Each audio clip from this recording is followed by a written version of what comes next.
नमस्कार, मैं अतुल ठाकुर आप सभी का एक और फिर से अपने चैनल में हार्दिक स्वागत करता हूं। आज की इस वीडियो का हमारा टॉपिक रहेगा हिंदी साहित्य आधुनिक काल भाग 10, जिसमें कि हमारे अध्यायवार सॉल्व पेपर होंगे जो कि अति महत्वपूर्ण टॉप 25 बहुविकल्पीय प्रश्न जो है इस वीडियो में होने वाले हैं। तो चलिए शुरू करते हैं आज की इस वीडियो को। हिंदी साहित्य आधुनिक काल भाग 10।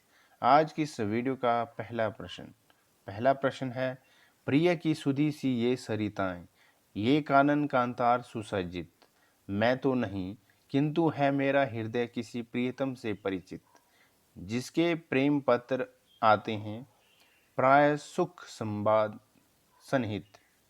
उपर्युक्त काव्य पंक्तियां किस कवि की है? विकल्प दिए गए हैं अयोध्या सिंह उपाध्याय हरिओद, राम नरेश त्रिपाठी, मैथिली शरण गुप्त या फिर लाला भगवान दीन। सही उत्तर बताना है आपको। तो इसका उत्तर क्या होगा? तो उत्तर रहेगा इसका विकल्प नंबर जो रहता है बी, यानी कि राम नरेश त्रिपाठी। प्रिय की सुधी सी ये सरिता, ये कानन कांतार सुसज्जित, मैं तो नहीं किंतु है मेरा हृदय किसी प्रीतम से परिचित, जिसके प्रेम पत्र आते हैं प्राय सुख संवाद सन्निहित। उपर्युक्त काव्य पंक्तियां जो है वो है राम नरेश त्रिपाठी जी की, यानी बी जो है सही उत्तर है। अगला प्रश्न है प्रश्न नंबर 2। हिंदी के मानकीकृत स्वरूप पर सबसे पहले किसने विधिवत विचार किया? विकल्प दिए गए हैं आचार्य महावीर प्रसाद द्विवेदी, भारतेंदु हरिश्चंद्र, राजा लक्ष्मण सिंह या फिर राजा शिव प्रसाद सितारे हिंद। सही उत्तर क्या होगा? हिंदी के मानकीकृत स्वरूप पर सबसे पहले जो है विधिवत विचार किया है, तो किसने किया है? तो वह किया है आचार्य महावीर प्रसाद द्विवेदी जी ने। ये सही उत्तर होगा। अगला प्रश्न है प्रश्न नंबर 3। अधिकार खोलकर बैठ रहना यह महादुष्कर्म है, न्यायार्थ अपने बंधु को भी दंड देना धर्म है। उपर्युक्त काव्य पंक्तियां किस ग्रंथ से उद्धृत है? दिए गए विकल्प है जयद्रथ वध, कुरुक्षेत्र, द्वापर या फिर रशिम रथी। सही उत्तर क्या होगा इसका? अधिकार खोकर बैठ रहना यह महादुष्कर्म है, न्यायार्थ न्यायार्थ अपने बंधु को भी दंड देना धर्म है। उपर्युक्त काव्य पंक्तियां जो है वह है जयद्रथ वध जी। इसका उपयुक्त काव्य पंक्तियां किस ग्रंथ से उद्धृत है? तो जयद्रथ वध में यह जो है उद्धृत है। अगला प्रश्न है प्रश्न नंबर 4। हम कौन थे क्या हो गए हैं और क्या होंगे अभी, आओ विचारे आज मिलकर ये समस्याएं सभी। उपर्युक्त काव्य पंक्तियां किस कवि की है? हम कौन थे क्या हो गए हैं और क्या होंगे अभी, आओ विचारे आज मिलकर ये समस्याएं सभी। उपर्युक्त काव्य पंक्तियां किस कवि की है? तो प्रश्न नंबर 4 है, हम कौन थे क्या हो गए हैं और क्या होंगे अभी, आओ विचारे आज मिलकर ये समस्याएं सभी। उपर्युक्त काव्य पंक्तियां किस कवि की है? विकल्प दिए गए हैं रामधारी सिंह दिनकर, मैथिली शरण गुप्त, माखनलाल चतुर्वेदी और बाल कृष्ण शर्मा नवीन।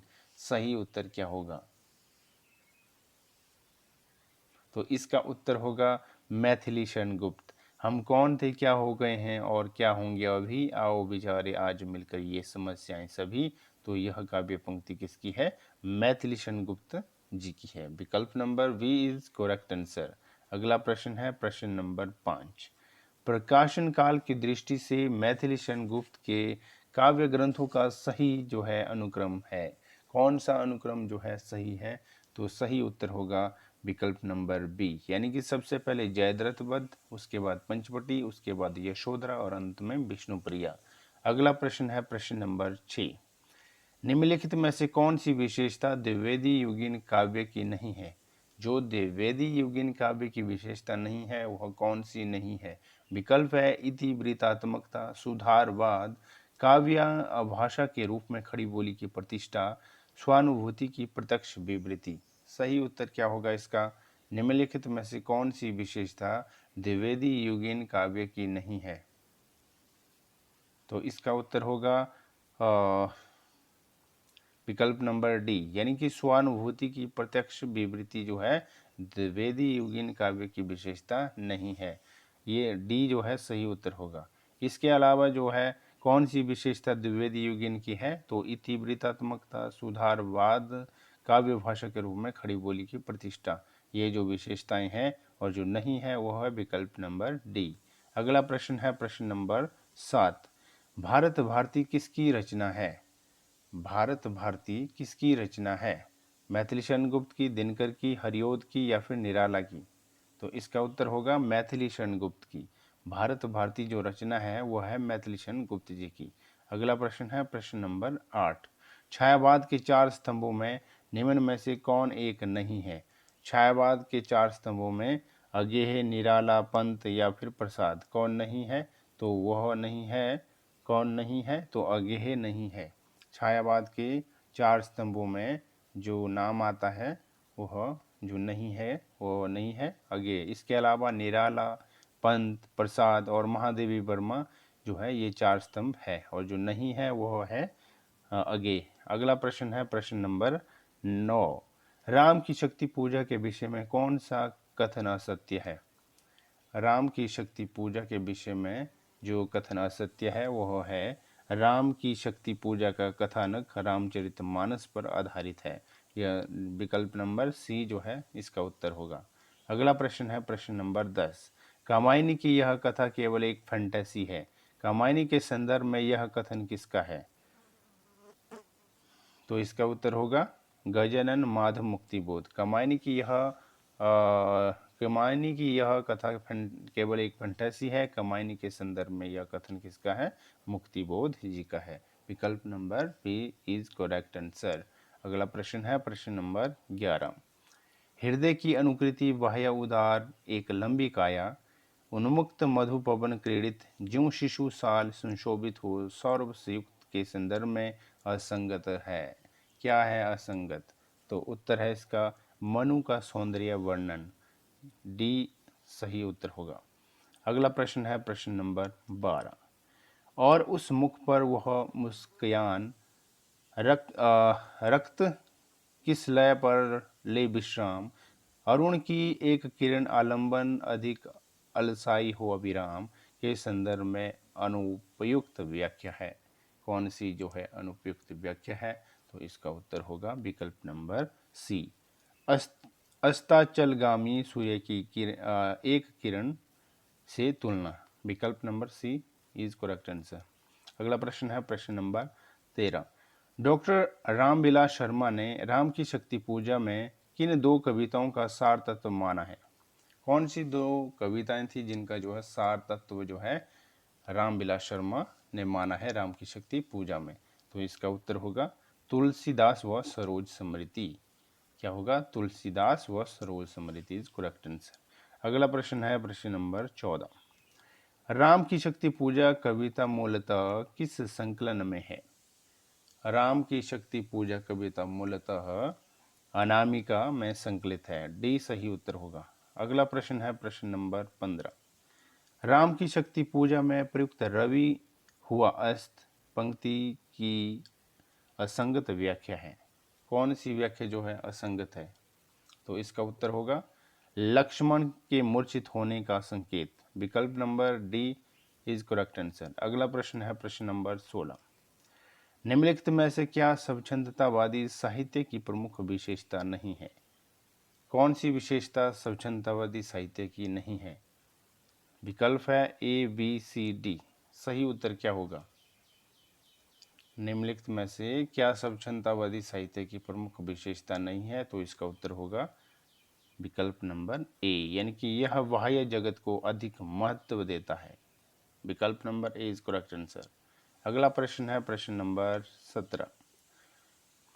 प्रश्न नंबर 17 है प्रकाशन वर्ष के अनुसार सही अवरोही क्रम कौन सा है? विकल्प है ए बी सी डी। सही उत्तर क्या होगा? तो इसका उत्तर होगा विकल्प नंबर ए, सांध्य गीत सबसे पहले आएगा, उसके बाद निर्जा, रश्मि और निहार। तो ए जो है करेक्ट आंसर होगा। प्रकाशन वर्ष के अनुसार सही अवरोही क्रम कौन सा है? तो विकल्प number A is correct answer. अगला प्रश्न है प्रश्न नंबर 18। जयशंकर प्रसाद रचित कामायनी में सर्गों की संख्या है। सर्गों की संख्या कितनी है जयशंकर प्रसाद रचित कामायनी में? विकल्प दिए गए हैं 15, 13, 21 या फिर 24। तो उत्तर होगा इसका 15। जयशंकर प्रसाद रचित कामायनी में सर्गों की संख्या है 15। अगला प्रश्न है प्रश्न नंबर 19। पुरातनता का यह निर्मोह सहन करती न प्रकृति पल एक, यहाँ निर्मोह से अभिप्राय है। विकल्प है सांप के शरीर पर लिपटी कैंचुली, निष्ठुर आघात, नितांत अनावश्यक भार या फिर निकम्मापन। पुरातन का यह निर्मोह सहन करती न प्रकृति पल एक, यहाँ निर्मोह से अभिप्राय क्या है? तो इसका उत्तर होगा सांप के शरीर पर लिपटी कैंचुली। विकल्प number A is correct answer. अगला प्रश्न है प्रश्न नंबर 20। निम्नलिखित विकल्पों में से किसका संबंध रामधारी सिंह दिनकर से है? विकल्प दिए गए हैं ए, बी, सी या फिर डी। क्या होगा सही उत्तर इसका? तो इस प्रश्न का उत्तर होगा विकल्प नंबर बी, यानी इसमें कौन कौन से आएंगे? ए, बी, सी। ए क्या है? कामाध्यात्म की समस्या। बी क्या है? पौराणिक प्रसंग में भारत चीन युद्ध का युगीन संदर्भ। और सी है युद्ध दर्शन। यानी A B C, A B C, यानी कि विकल्प number B is correct answer. अगला प्रश्न है प्रश्न नंबर 21। भारतीय संस्कृति के मूल उपादानों का ऐतिहासिक विकास प्रस्तुत करने वाला प्रसिद्ध ग्रंथ संस्कृति के 4 अध्याय किसने लिखा? संस्कृति के 4 अध्याय जो है किसने लिखा? तो इसका उत्तर होगा क्या होगा? विकल्प नंबर बी, यानी कि रामधारी सिंह दिनकर ने। रामधारी सिंह दिनकर इसका सही उत्तर होगा। अगला प्रश्न है प्रश्न नंबर 22।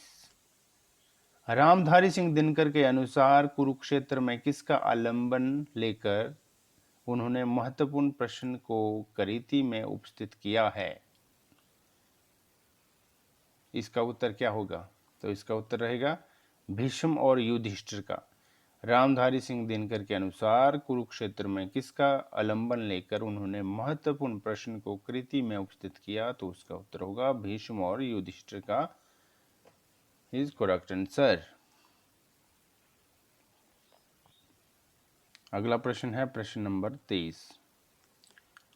आत्मा का संग्राम आत्मा से और देह का संग्राम देह से जीता जाता है। रामधारी सिंह दिनकर का यह कथन किस कृति के संदर्भ में कहा गया है? विकल्प है रश्मिरथी के विषय में, उर्वशी, कुरुक्षेत्र या फिर हुंकार। सही उत्तर बताइए। आत्मा का संग्राम आत्मा से है, आत्मा का संग्राम आत्मा से और देह का संग्राम देह से जीता जाता है। रामधारी सिंह दिनकर का यह कथन किस कृति के संदर्भ में कहा गया है? तो इसका उत्तर है कुरुक्षेत्र के संदर्भ में कहा गया है। सी सही उत्तर होगा। अगला प्रश्न है प्रश्न नंबर 24। आज के इस वीडियो का सेकंड लास्ट प्रश्न। प्रस्तुत पंक्तियां किस कृति से ली गई है? इस व्यक्तिक भोगवाद से फूटी विषय की धारा तड़प रहा है, जिसमें पढ़कर मानव समाज यह सारा। विकल्प दिए गए हैं स्वरोज स्मृति, राम की शक्ति पूजा, कामायनी या फिर कुरुक्षेत्र। प्रस्तुत पंक्तियां किस कृति से ली गई है? इस व्यक्तिक भोगवाद से फूटी विष की धारा तड़प रहा है, जिसमें पढ़कर मानव समाज यह सारा। तो इसका उत्तर है कुरुक्षेत्र। डी सही उत्तर होगा। अगला प्रश्न है प्रश्न नंबर 25। आज के इस वीडियो का अंतिम प्रश्न। सबको मुक्त प्रकाश चाहिए, सबको मुक्त समीकरण, बाधा रहित विकास, मुक्त अशकाओं से जीवन।